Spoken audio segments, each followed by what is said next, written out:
ರಾಜ್ಯದ ಕಂದಾಯ ಮಂತ್ರಿಗಳಾಗಿರ್ತಕ್ಕಂಥ ಕೃಷ್ಣಬೈರೇಗೌಡರು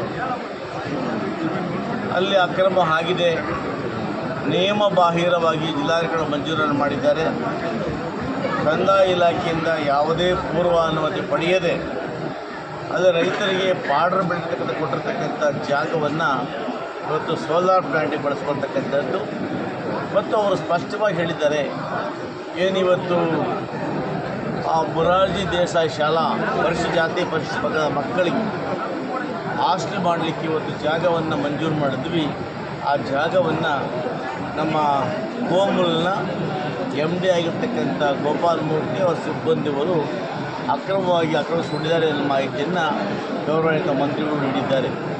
ಇದರೊಟ್ಟಿಗೆ ಇವತ್ತು ಅದೇ ಸ್ಥಳದಲ್ಲಿ ಕೂಡ ಸಾಮಾಜಿಕ ಇಲಾಖೆ ಒಂದು ಫಸ್ಟ್ ಅಂಬೇಡ್ಕರ್ ಹಾಸ್ಟೆಲ್, ಅಂಬೇಡ್ಕರ್ ವಸತಿ ನಿಲಯವನ್ನು ಕೂಡ ಇವತ್ತು ನಿನ್ನೆ ಮಂಜೂರು ಮಾಡಿದೆ. ಬಹುಶಃ ಈ ಬಡವರ ಮಕ್ಕಳಿಗೆ ವಿದ್ಯಾಭ್ಯಾಸಕ್ಕೋಸ್ಕರ ಮೀಸಲಿರ್ತಕ್ಕಂಥ ಜಾಗವನ್ನು ಬಿಟ್ಕೊಡಬೇಕು. ಸಂಬಂಧಪಟ್ಟಂಥ ಸಹಾಯಕ ಕಮಿಷನರ್ ಆಗಿರ್ತಕ್ಕಂಥ ಮೈತ್ರಿರವರು, ಅಲ್ಲಿನ ಕೋಲಾರ ತಹಶೀಲ್ದಾರ್ ಅವರು ಶೀಘ್ರವಾಗಿ ಕ್ರಮ ಕೈಗೊಂಡು ಅಲ್ಲಿ ಅದನ್ನು ತೆರವುಗೊಳಿಸಿ, ಏನು ಮಂತ್ರಿಗಳು ಒಂದು ಅಕ್ರಮ ಅಂತೇಳಿ ಹೇಳಿದ್ದಾರೆ, ಆ ಅಕ್ರಮವನ್ನು ಅವರು ಸರಿಪಡಿಸಲಿಕ್ಕೆ ಕ್ರಮ ತಗೋಬೇಕು ಅಂತೇಳಿ ನಾನು ವಿನಯಪೂರ್ವಕವಾಗಿ ಆಗ್ರಹಪಡಿಸ್ತೇನೆ.